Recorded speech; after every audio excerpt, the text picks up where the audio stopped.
Charles Horton, the publisher. Carol Malmquist, I'm a volunteer from Manchester. Jim Campbell, opinion editor. Glenn Simonson, the CFO. David Nelson, the editor. And what we'll do, and if John or Louis joins us, we'll just let them walk in and grab a seat. But I'll let you take 3 or 4 minutes to kind of introduce yourself, introduce what you've been working on right now. How you doing? Good. Of course, Steve is reporting on the race and not part of the editorial board process. Got it. But go ahead, take 3 minutes, and then we'll launch into some questions, and we'll try to keep it fairly tight. Great. Respect your time. Well, thanks for a chance to say hello. I'm Jay Inslee. I'm the 1st District Congressperson, and I'm your neighbor in Kitsap County, and have been for 15 years. I'm a son and born on the shores of Puget Sound. My dad was a teacher at South and Garfield. My mom was a homemaker and worked up on the slopes of Mount Rainier. I spent my youth dreaming of Seabeck. My dad used to come over to Seabeck, and they had teacher conclaves, and he'd come home. I lived in South and North Seattle. He'd come home talking about this wonderful place called Seabeck, and to me it was like a combination of Paris and Calcutta or something, and it's an exotic nature, and now I have a great honor of representing it.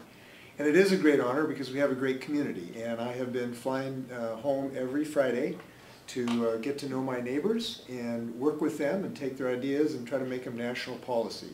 And I've gone back Monday morning and I've taken those ideas and I've tried to forge them into national policy to help our communities.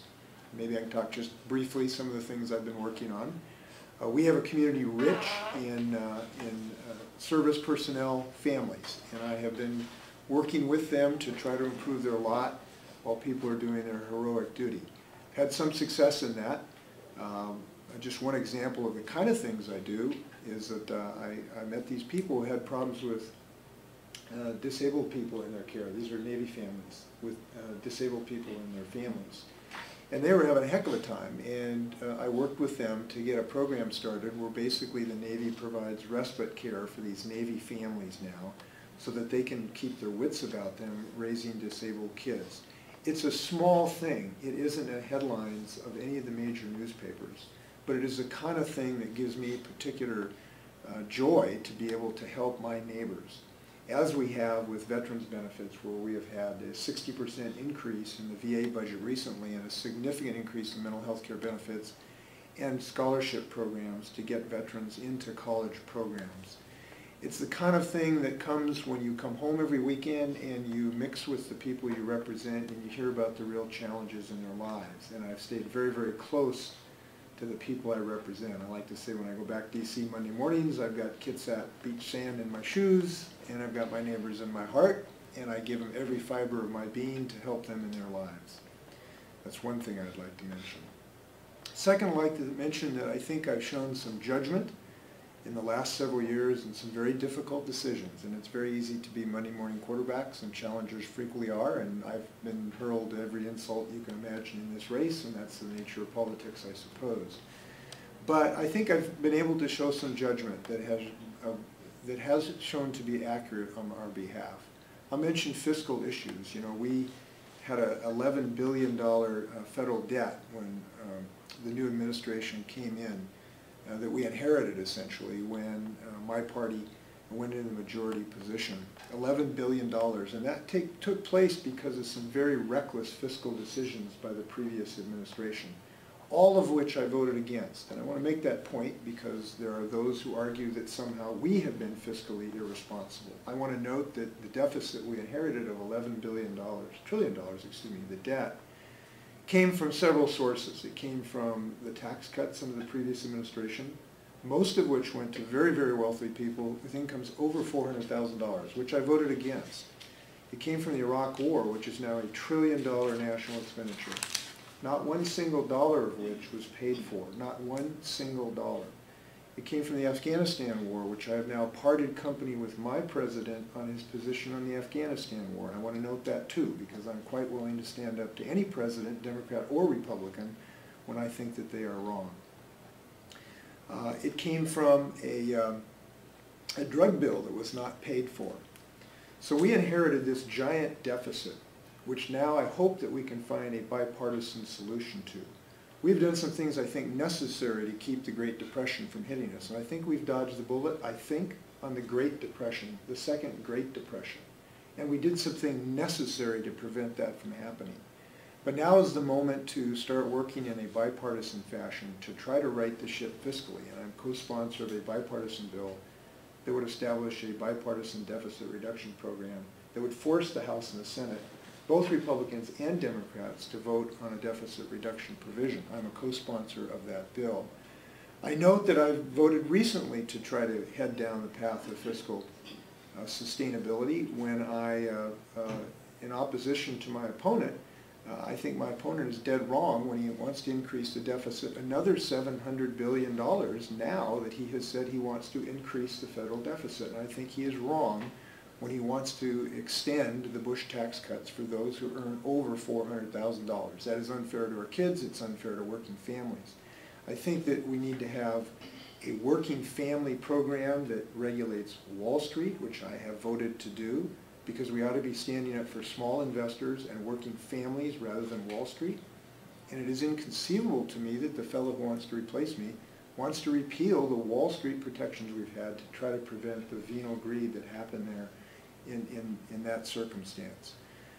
I think that we need to maintain an effort to preserve this incredible place we live. And folks who live in Kitsap County, I come home every Friday, and when I walk down that hill to my place and I can hear the seagulls, I know we live in a very, very special place. And I have been working diligently to preserve the clean water and the beaches and the clean air that we enjoy. And one of the ways I've been working is to prevent the pollution of Puget Sound, of Hood Canal specifically. Hood Canal is so acidic that we have not been able to grow a crop of baby oysters in the last 2 years. And that's happening because of pollution from carbon. And I have been and have become a national leader in the Congress to try to forge some common sense measures to reduce the amount of carbon pollution that's going into Puget Sound and Hood Canal. And I am dedicated to this beautiful place we live, and I feel very treasured to do it, and maybe I feel strongly about it because I grew up here, and I know how special a place that we have. So that's a quick summary of what I'm about, and I look forward to this discussion. Yeah, let's start with, go back to the tax cut issue that you just mentioned a moment ago. Do you, I have two questions. Was there, do you favor any sort of middle ground in this one? It seems like there's a couple different ideas emerging. One of them is letting all the tax cuts expire. One of them would also be letting them, that they continue, and then also there's some somewhere in the middle that you find that they would still apply to some of the highest earners. Right. Where are you at in that discussion? And then the follow-up question would be, why do you think the Congress has put this off until after the elections? Well, we have two challenges right now, both a short-term and a long-term problem. The short-term problem is we have to keep demand up in our economy, in a very fragile economy, and none of us are happy with the lack of job creation. We have reversed the loss, the hemorrhaging of jobs that were taking place during the last administration, but none of us are pleased with 9.5% unemployment. So we do have a need to maintain some demand in the economy. That is why I favor an extension of the tax cuts for the middle class, for all those couples who earn under $400,000. In fact, for everyone, actually everyone would get an extension, including those who earn over $400,000 on their first $400,000 of income. So I favor a tax break or a continuation of this for 100% of Americans for incomes under $400,000 for a couple. But we also have a long-term problem, which is this federal deficit, which is significant. And over time, we have to start bringing that down. It is unsustainable over the long run. For that reason, I don't believe it is fair, wise, or just to extend additional tax cuts to those couples who earn over $400,000.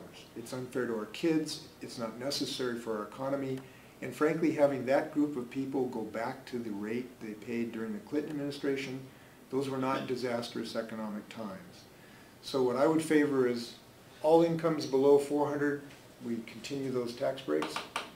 Those above, I think that those should expire. Now, why this has not happened is always a difficult question to ask because there are two parties who have divergent views, and of course each party will place the blame on the other. It's always a difficult issue to talk about in that sense. But here's frankly what happened. The Republicans in the Senate decided that they wanted to hold the middle class tax cuts hostage, essentially shoot those tax cuts unless they got the tax cuts for their friends on Wall Street and their executives at the major oil companies who earn over $400,000. And so they refused to vote for any middle class tax cut unless they also got their tax cuts for the very wealthiest among us. And they were able to do that because of the filibuster, which is another issue that needs changing in my view. The filibuster, I think, is an anachronism. Even if my party could end up in the minority next time, I think it is something that has to change. But because of the filibuster, they were able to stop any movement on taxes, and I think it was a huge mistake economically and from a fairness standpoint. Now, during the session, which will take place, and we are scheduled to meet a week or two after the vote, we're going to take another run at this, and hopefully cooler minds will prevail, and we will work out a resolution of this issue to do the right thing, which is middle-class tax cuts. And let's prevent another $700 billion hole blown under the waterline of the federal budget by continuation of the trickle-down economics of the Bush administration. And frankly, this is what this is about. My opponent wants to return to exactly the policies that got us into this mess, which was trickle-down economics, which was deregulate Wall Street, which worked really, really well. And by the way, I voted against that. There were 47 members of the U.S. Congress who voted against the deregulation of Wall Street and against repeal of the Glass-Steagall. I voted against that. I think that was a pretty good vote in retrospect. But my opponent now wants to go back to the deregulation of Wall Street and go back to the Bush tax policies that did not render growth, but in fact ended up with this gigantic deficit that we have. I think that's a mistake. That was an experiment that was failed, and I don't think we should return to it. Do you worry at all that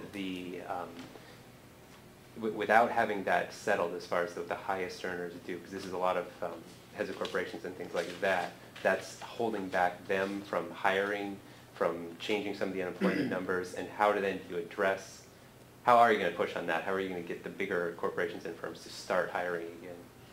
Well, first off, the rates that we're talking about, there are rates that are proscriptive that can prevent economic growth. There's clearly you can get rates that are that high. We don't want that. We don't want rates that are that high that act as a drag on the U.S. economy.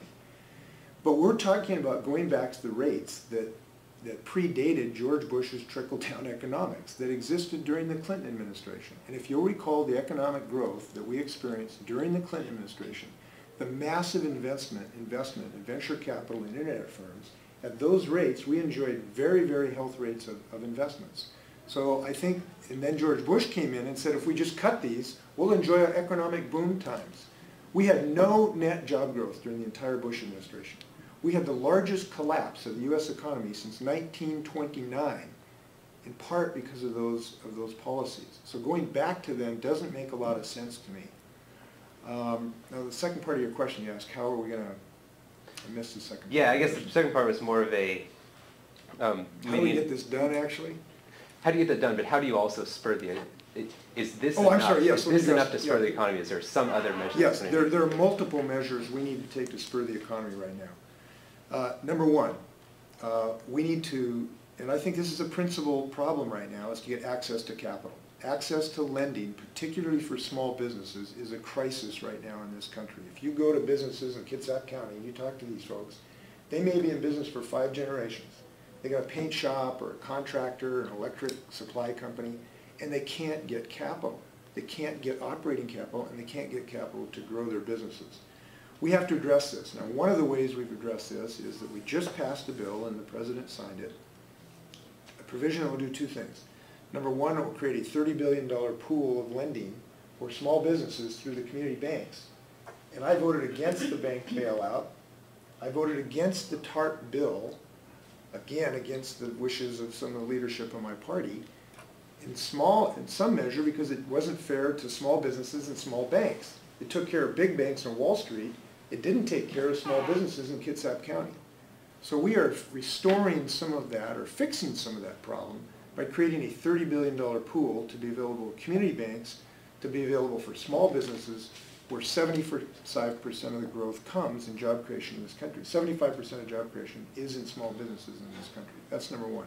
Number two, we created $12 billion of tax breaks for small businesses to essentially give them tax breaks for additional investment, to spur their investment and help them be able to go to the banks and help get capital. What is considered a small business in that? Well, the way it works is it goes to the community banks. Those are banks under $2 billion of assets. I'm trying to get an idea of what type of businesses we're talking about. 100 people, 200 employees? There's no limit, actually, Okay. but what we're doing is we're infusing capital into small community banks, which are the institutions that serve small Okay. businesses, primarily. I mean, the small banks But are there's no financing further, there's no GMC. further... No, there's no further limitation. Okay. No. You know, small banks aren't financing GMAC, they're financing the local paint store and the retailer, and that's the kind of thing we want to get to. And the startups, which is where our real job creation is going to come from. Now, third thing I want to mention, because it's important to our local community, the biggest single economic development issue to our state today is the Air Force tanker contract. And you'd be surprised the number of people we work have an interest in that here in Kitsap County, who live in Kitsap County and have an interest in Boeing.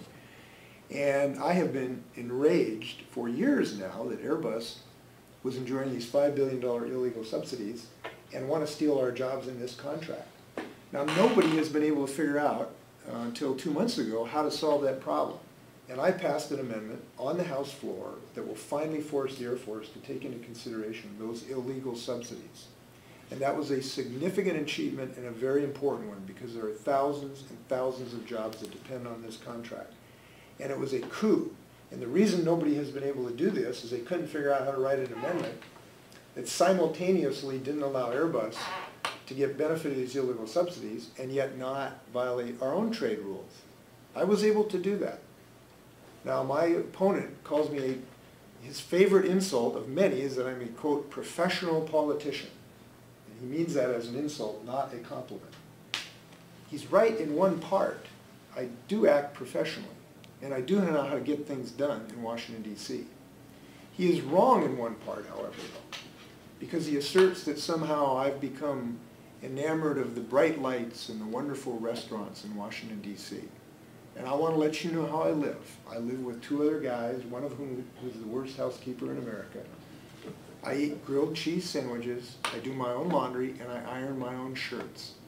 And every day I get on the airplane to fly back there, I'm thinking of the people I represent. And that's one of the reasons I've been able to get things done for our community. So in that sense, he is dead wrong.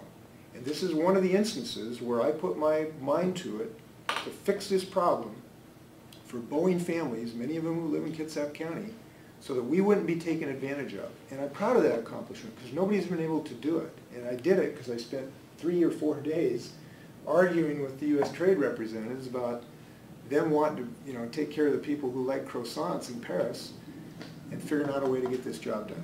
So, Tell me about one other thing that it seems been real recent with you, and there's a story in the Seattle Times this morning about the FCC and the net neutrality right. kind of initiatives. And you've been, I noticed that you've put that kind of at the top of what Yeah. you consider your achievements. What is, give us just a brief reason why this is so important to you.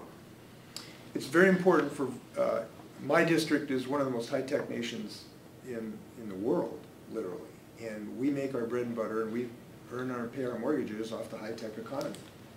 And so the ability of that high-tech economy to blossom is of central importance to me. And this is important, again, these are my neighbors. I was at a little meeting on Bainbridge the other day. These are people who work in this industry, who want to see this industry grow. And its growth is going to be retarded if the internet has the same thing, essentially if the internet turns into the cable TV system. Where a cable TV system, your cable provider decides what you watch. He decides what your menu is. Now, he may give you a couple packages to buy, but he creates these packages and you don't get to go where you want to go. And that is exactly what many of the service providers and the media giants now want to do to the internet. And if we go that route, it's going to do two things. Number one, it will retard small business development, and the innovators want to go out there in their garage right now and start building whiz-bang apps because they're not going to get access to the internet.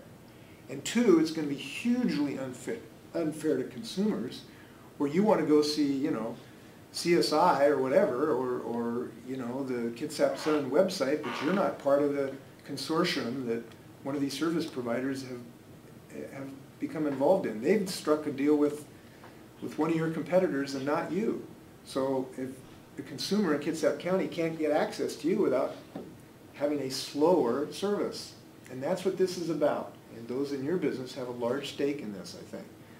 So I have, as I have on many occasions, taken the politically difficult position, because I'm butting up against these multi-billion-dollar entities, just like I'm butting up against the oil industry and butting up against the Wall Street bankers for the small guy.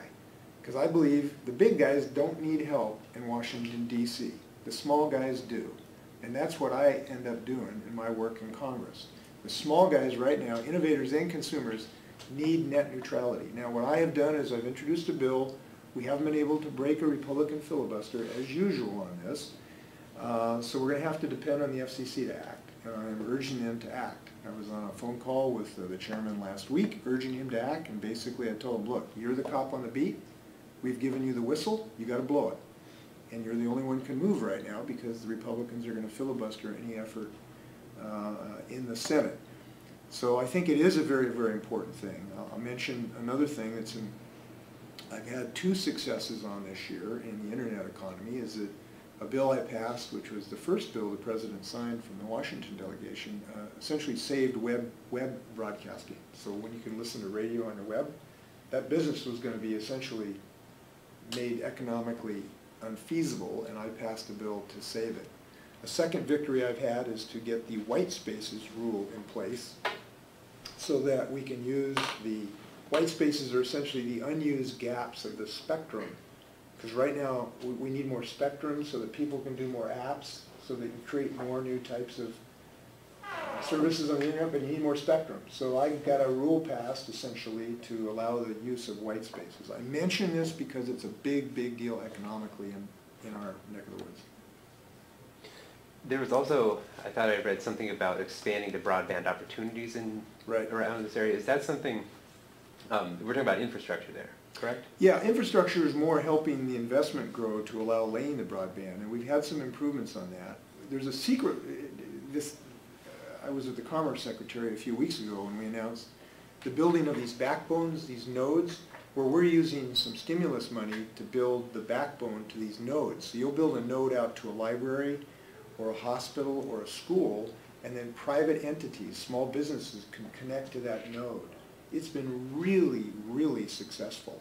And we're extending it, this network, and one of the fastest places in the country is in the Olympic Peninsula, frankly. So now you'll get a node that goes out to Forks to the library, and then the small businesses around Forks, all the people doing the vampire stuff, can connect into this node at really low cost.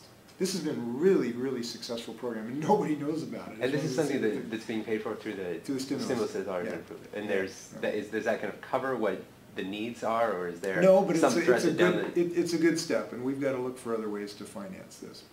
But there would be kind of a large capital cost that you're still probably looking at. If this is going to expand around the country, around the state. But the beauty of this thing is, once you run the long distance line from like Port Angeles to Forks, Uncle Sam's paid for that, but now you have a node that the small businesses can connect to at very low cost. Now you only have to run the line, 200 yards from the node to the small businesses. And this is one of those little secret things that has actually worked that nobody knows about. I mean, the stimulus was, controversial, wish it had been faster, wasn't perfect, but it did some things that were pretty good. Number one, it kept a heck of a lot of teachers in Kitsap County working, because they're going to get laid off because the states were all going to be totally underwater if we hadn't done this. That's about half the stimulus, frankly, is keeping teachers and cops employed. Then it allowed these kind of things to help some small businesses do some startup work. And then it did some long-term thing too, frankly, in the clean energy space. As you know, I am very concerned that China is going to eat our lunch when it comes to clean energy. They are making a $750 billion investment over the next 10 years in the development of solar cell technology, wind technology, lithium-ion batteries. And one of the things I was successful in the stimulus is to get $2 billion in for the development of a lithium-ion battery production, manufacturing capacity in the United States. Because if we don't start doing this, we're going to trade an addiction to Saudi Arabia oil for an addiction to Chinese lithium-ion batteries. Can you explain how that works? How the $2 million is spent? These are loan guarantees and loans given to new startup companies in the United States for the manufacturing of lithium-ion batteries, which are the heart of electric cars. That's the real secret of the electric car, is the battery. Everything else is relatively simple. And the Chinese have now basically want to buy the entire lithium-ion battery technology primacy in the world. And I saw this coming 2 or 3 years ago. And I learned about it when I wrote my book and got into this. So our detractors, Republicans, said, no, that's la-la land. Nobody's ever going to make lithium-ion batteries. You guys are just living in teepees and, you're just hallucinating to think this will ever happen.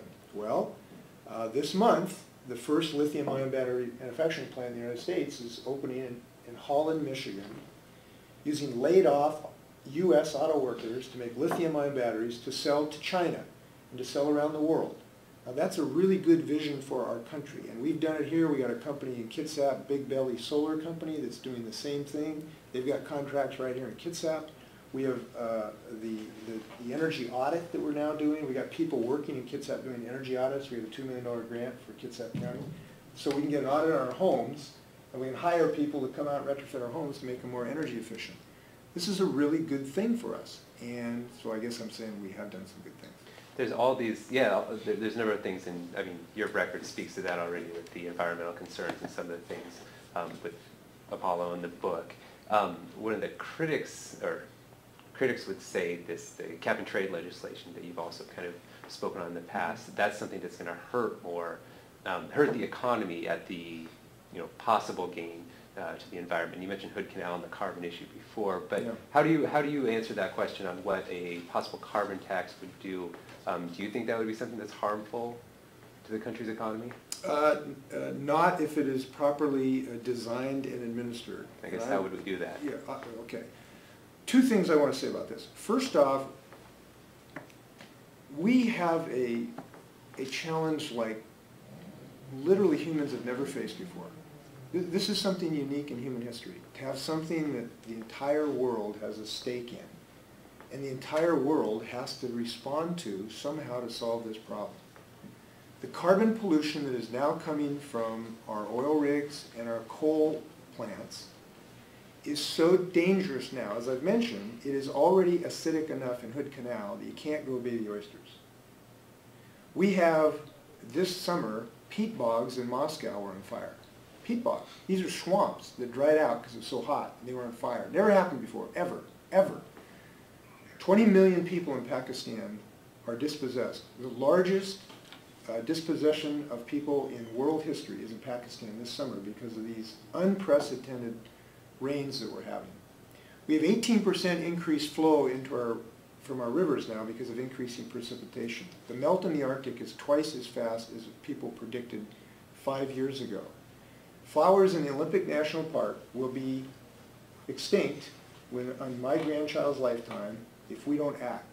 Salmon in the rivers will be extinct during my child's lifetime if we do not act. There will be no coral reefs on the planet Earth if we do not act in my child's lifetime, my grandchild's lifetime. He's going to be 2 here in about a month. Now think about the changes that are going to change in one lifetime if we don't act. So the first thing I want to say is inaction is not an option. And with all due respect to the critics of our bill, and our bills are never perfect because they're products of consensus in Congress, and I'm not the king and I don't get to write the whole thing. But we have decided inaction is not an acceptable alternative for America, and it's not befitting of America. We're the country, when there's a problem, who have always gone out and exercised our creative juices to find a solution to these problems. This is what we do. When the fascists were at it, we came up with technology and defeated them. When we had the transition from the horse to the steam, it was our technology who did it. It was our technology that fashioned the computer and the internet. We went to the moon. This is what we do as Americans. It distinguishes us from the rest of the world. So those, like my opponent, who believe we should sit with our hands in our pockets and twiddle our thumbs and let the Chinese become what the Americans used to be, I say to heck with that. We're a better country than that. And so we need to take action, number one. So then the question is, what's the action we should take? I'm going to address cap and trade in a minute, but I want to tell you the action I think we should take. We should require a certain amount of our electricity to come from clean renewable sources, just like we've done here in the state of Washington. We should increase our research and development, which is right now 1/5 per capita is what it is in China. We should have tax breaks for consumers and businesses to inspire them to buy solar panels and have more efficient homes and the like. We should have a loan guarantee program and a green bank, which I wrote, by the way, the bill, to create a green bank to create lending opportunities for small businesses to create these new businesses. So there's a whole suite of things we could do separate from the restraint on carbon, the cap and trade. It's not the only game in town, but it is one of the tools in the toolbox, and it is an important one for this reason. As long as a coal company can put their pollution into the atmosphere in unlimited amounts for free, that is poisoning Hood Canal and our kids' future, they're going to do it. And that's the law right now. There is the biggest loophole in the American legal system today in the world is this loophole that allows them to put unlimited carbon pollution in the air. We limit nitrogen oxide, nitrous oxide, we limit sulfur dioxide, we limit particulates, but so far we don't limit the single most dangerous pollution in the world, which is carbon dioxide. We have to close that loophole. Now there's a variety of ways you can do that. You can have a regulatory approach where the EPA just goes out and decides who gets to emit what carbon dioxide. And that's the current law. I don't think that's the best way to do it because the bureaucrats aren't always as smart as the markets. I think we should use the capitalistic system to allocate this scarce resource. Now we could do it through the bureaucratic system, which is the EPA doing it, and that's going to happen if we don't pass the cap and trade bill. Or we could do it using the power of the markets to be able to allocate this. And I believe in the markets to be able to allocate this decision. So what we have done in the bill we passed in August would set a legally binding limit on the amount of carbon pollution that can go into the atmosphere. And it would it would require the polluting industries to purchase permits using capitalistic system to determine who gets those permits, and they would bid for those permits. Now, what will that do to the U.S. economy? I'll give you a short-term and a long-term answer. The short-term answer is the best assessments is it would cost about, I think it's 43 cents a week or as a month. I might be confused on this. A de minimis amount to a typical U.S. family. And this has been evaluated by the Department of Energy, it's been evaluated by the EPA, it's been evaluated by the Department of Commerce. And they all find, less than $1 a day. And I'll get you the numbers, I should have this up at the top, man. But it's a de minimis cost, and it's well below $1 a day. I'm going to have to get you a number on this. Something that's, you don't even notice. But over the long term, it's going to get us into the game to create these new jobs in these new industries so that we can compete. Imagine a world that we're using a combination of solar, wind, geothermal, biomass, advanced nuclear, maybe coal if we can sequester coal. And all of those products we have to buy from China and Germany. That is not a healthy economic situation for our country. If we do a cap, it will inspire the creation of these businesses right here. And that's why it's fundamentally important. Are you at all worried that a bill like this would push some of those industries to other countries and then we end up buying No, from them anyway? No, the reason is because we adopted what's called the Inslee-Doyle Amendment. The Inslee-Doyle Amendment, Mike Doyle's the son of a steelworker. And we realized that when we designed this program, we had to make it sure so that we're not at an economic disadvantage vis-a-vis our competitors. So the Inslee-Doyle Amendment essentially provides a fail-safe mechanism for energy-intensive industries so that they don't have to move overseas. It basically gives free permits to the steel, aluminum, pulp and paper, cement. Did I say aluminum? I can't remember. Anyway, the energy-intensive industries, the energy is a significant component of their cost structure. So we designed a fail-safe system to prevent exactly that. That's why I said it depends on how you design it. We designed it with great care to do this. Now, by the way, I'm really embarrassed that I can't give you this cost because it's such a minimal amount. But again, I'll just come back. Inaction's not an option here. And if you care about our state, and if you want your grandkids to grow up with what we have, we've got to act. And you know what the opposition has come forward with? Nothing. My opponent sits there and criticizes me about this problem, and he says he doesn't even know that there's a problem here. Now you tell me how a guy runs for the U.S. Congress this year and doesn't know that we got a problem in our hands with the climate changing and ocean acidification. That is inconceivable to me. And that's why they are so bereft of ideas on how to solve the problem, because they refuse to recognize that there is one. My view is Americans step up to the plate, face our problems, and use our innovative talents to solve them. How will you, I believe that's what we're going to do. How will you judge that these things are successful? Because I think that's always kind of a question that I have. We acknowledge a problem.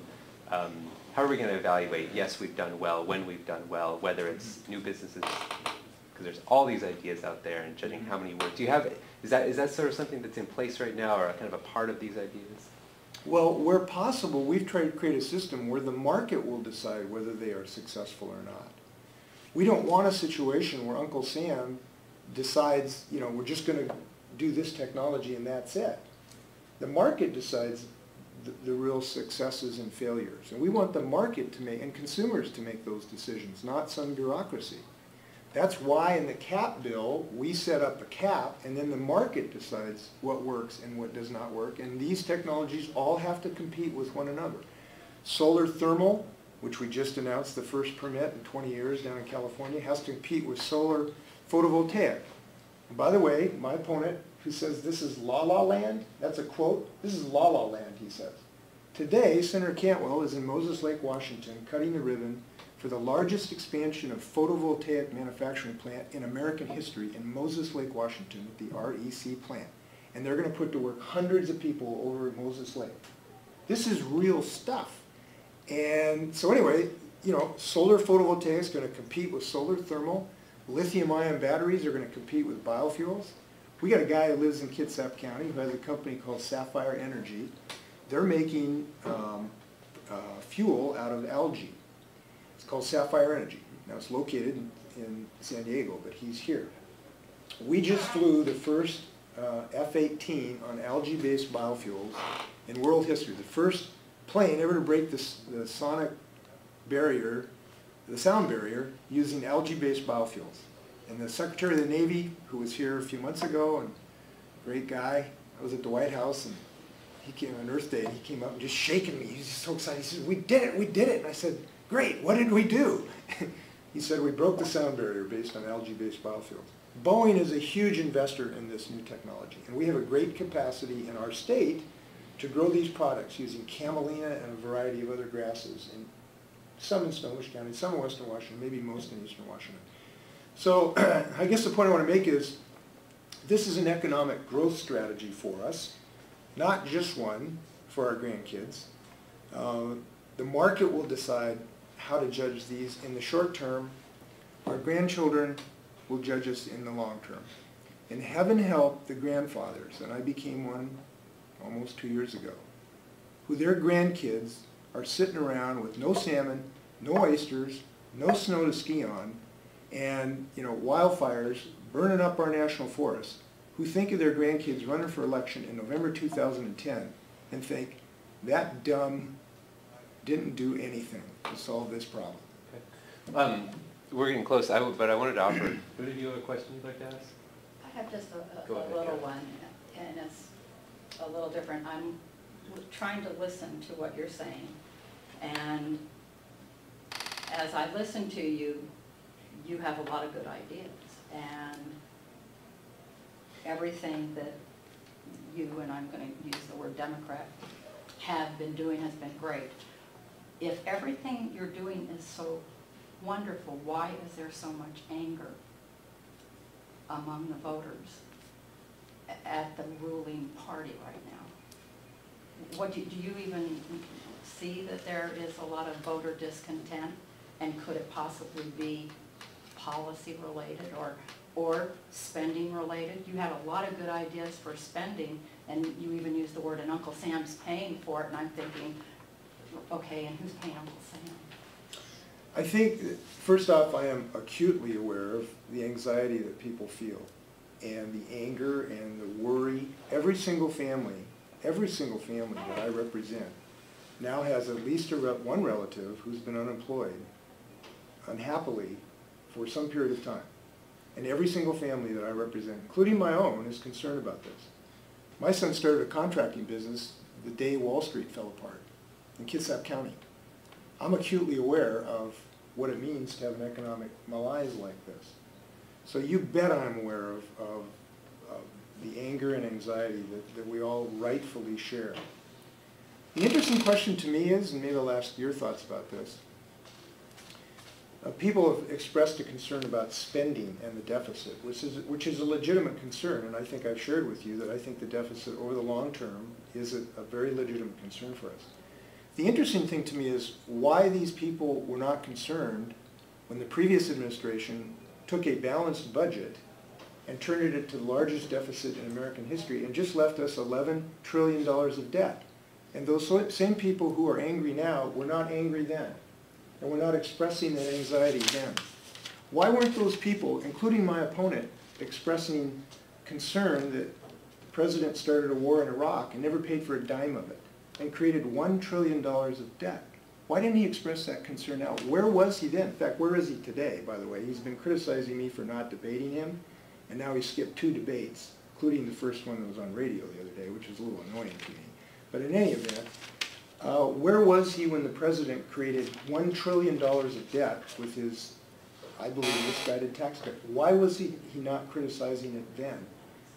Why was he not criticizing the drug bill that President Bush passed that was not paid for a dime? And why is he today the same person who is criticizing me for deficit spending wants to create another $700 billion hole in the federal budget, another $700 billion of deficit spending, by extending the high earner Bush tax cut?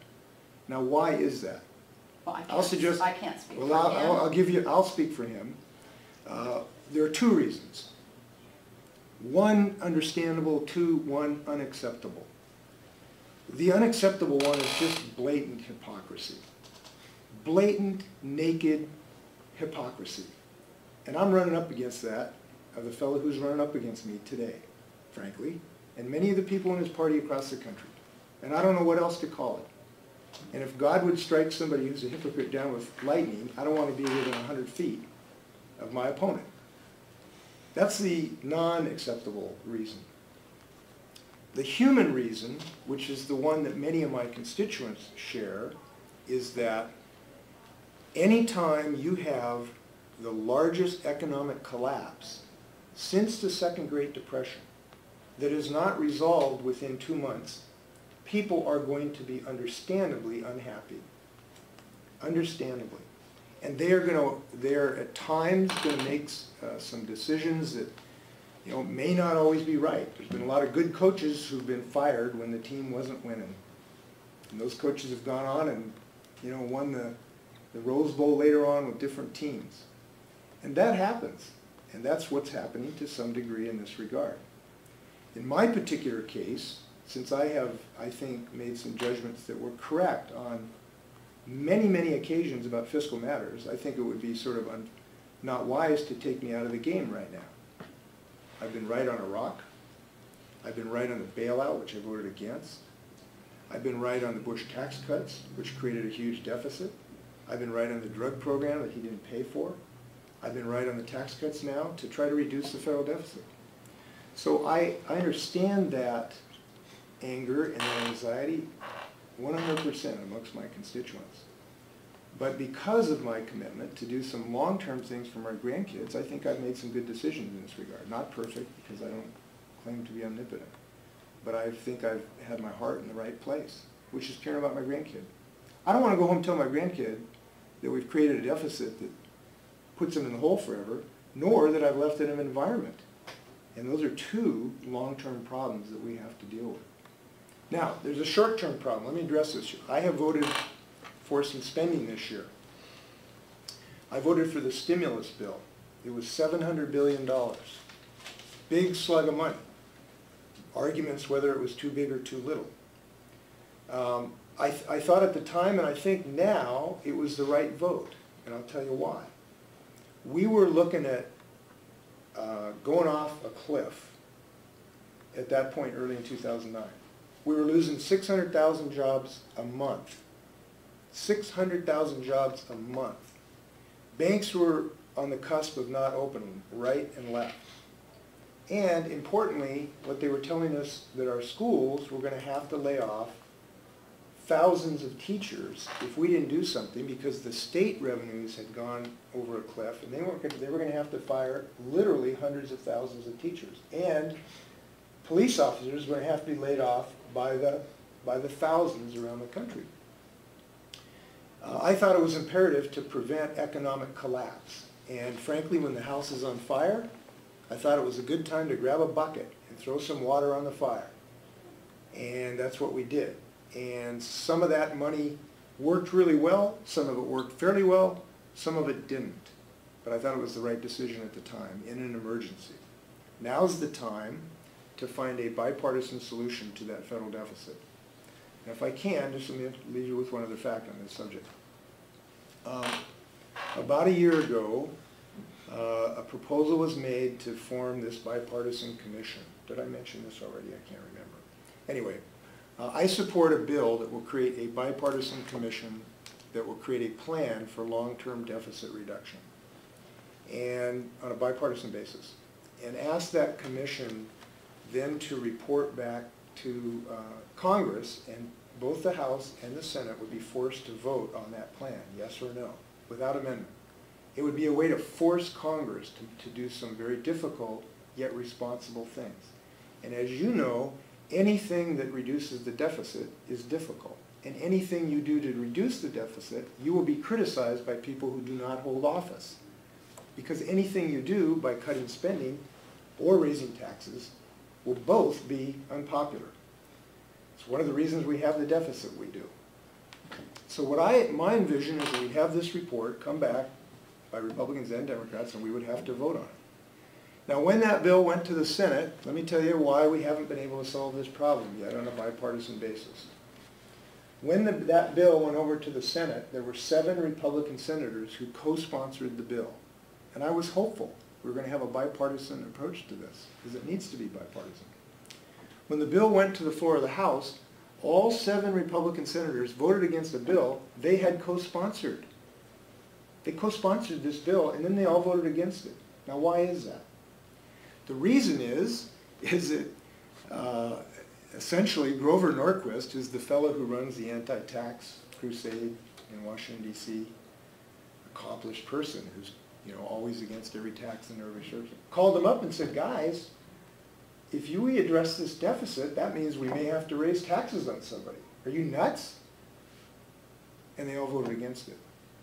The point I want to make is that there are talkers and there are doers on the federal deficit.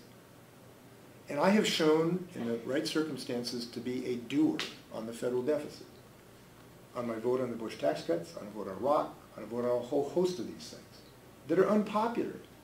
Now, my vote on Iraq was not popular at the time. My vote against the Bush tax cuts was not popular at the time. People like tax cuts. I like tax cuts. I pay taxes. But you have to do things that aren't popular sometimes for the good of the nation, and I've shown a willingness to do that. And that's why I'm here to ask for your support. Quick question, quick answer. Sales, state sales tax deductibility, where's that? Well, we're trying to maintain it and extend it, and if we can pass a tax bill, I'm confident it will be in there. But we have to pass a tax bill to deal with the issues we've been talking about, as well as some of the other extenders. We want to extend some business tax breaks that are going to expire this year. The research and development tax credit, the investment tax credit, the production tax credit for small businesses that are doing clean energy work. We want to extend those that are expiring this year. But we have to have a vehicle, a tax vehicle, that can pass the Senate to do that. So far, as I've said, we haven't been able to break that filibuster situation. And it's all about the upper income tax credit. The Republicans in the Senate refuse to allow anybody to have tax release. Anybody, small businesses, consumers, homeowners, butchers, bakers, you know, candle makers. They won't give any tax cuts unless they get the tax cut for the extremely wealthy 0.5% of Americans. That's their value system. My value system is to think long-term and have a fair tax system. And I think our approach satisfies that. Well, let's make this the last one. We Okay, to wrap sorry up for here. Go ahead. jumping in the last one. Go fine. The healthcare bill. Mm-hmm. How do you feel about how it addresses the deficit issue? There's good news and bad news there. The bad news is, I'll start with the bad news, okay? The bad news is the bill did not go as far as I advocated on cost reduction. And the reason is that those who are concerned about federal spending, as I know you are, those who are concerned about the federal deficit, anybody who has studied the federal budget knows that the biggest long-term threat to the fiscal stability of the United States is medical costs, because that's the thing that's growing at twice the rate of inflation. That's the thing that's ultimately going to have the capacity to drive the deficit over the cliff, if you've studied the federal budget, as I have. So I was co-chair of a group called the Quality Care Coalition, and we were fighting for more aggressive actions to change the medical care payment system to inspire efficiencies and to inspire good things that we do in Washington to be extended around the country. I'll give you an example. We spend $7,000 a year on a Medicare beneficiary in Western Washington. The average Medicare beneficiary in New York, we spend $16,600. In Miami, $16,400. McAllen, Texas, $14,600. More than twice than we spend in Washington State. And the reason is we do efficient things here.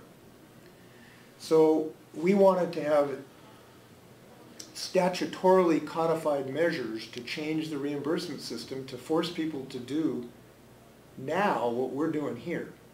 But we didn't totally win that battle. That's the bad news. The good news is we won half of it. Because of the work that we put in this coalition that I was a co-chair of, we won a provision in the bill that says there will be an Institute of Medicine study, and 2 years from now, they will come back with a study that will require changing the Medicare reimbursement rate system to move away from a fee-for-service system and to a value system. Because we want to reward value rather than volume. We want to reward quality rather than quantity. There's no reason, well, there is a reason they're doing twice as many cardiac surgeons in New York per capita. It's because they got twice as many cardiac surgeons that have to make their mortgage payments. And so we need to change the system. So we did build into the bill a provision, actually it's 2014, excuse me, that will come back and change that Medicare delivery system. And I think that has the capacity to do really, really good things. And the really, really good things, the leaders of the nation are right here in Western Washington, because we are doing some very efficient things in our hospitals to reduce those costs. I was up at Providence and Everett the other day. They have a cardiac surgeons that figured out a way to reduce their stay by 15 to 20%, their infection rate by 30% by just not moving the patient around as much in the hospital. Those are the kind of things that can save the U.S. from fiscal disaster. And so it's going to be 2 years rather than now, but I think that, you know, that's a good thing. I'll mention one other thing that was a great victory, and Norm will tell you about this. I was the leader, or a leader, of the effort to end this hugely unfair regional disparity on how we reimburse hospitals and doctors that has totally given us the short end of the stick for decades in the state of Washington. Because we've been efficient, our reimbursement rate for doctors here in Kitsap County is like 30% less than a doctor in New York for the exact same procedure with no different cost associated with it. And we have been victimized for decades on this. And after 1 year, that's going to change because of the rebellion I led in the House. And this was a rebellion. I sat across the table from Charlie Rangel and broke his arm for 8 months on this. And up till 3 o'clock in the morning before the vote, 3 o'clock in the morning, I was still fighting, saying, this bill is not passing unless we fix this problem for the state of Washington. And we did it. And it happened because I was a rotten, dirty, mean son of a gun who was standing up for my district. And we succeeded because it was a fair thing to do. I was just kidding about the rotten thing. I don't think you broke his arm either. We broke his will. We'll be literal with this. Well, thanks for coming. Look a little longer than I thought, and we have an appointment to get to, some of us do, but we appreciate your time. Thank you. I hope we can create some controversy and sell some newspapers. That's our primary job in Washington, D.C.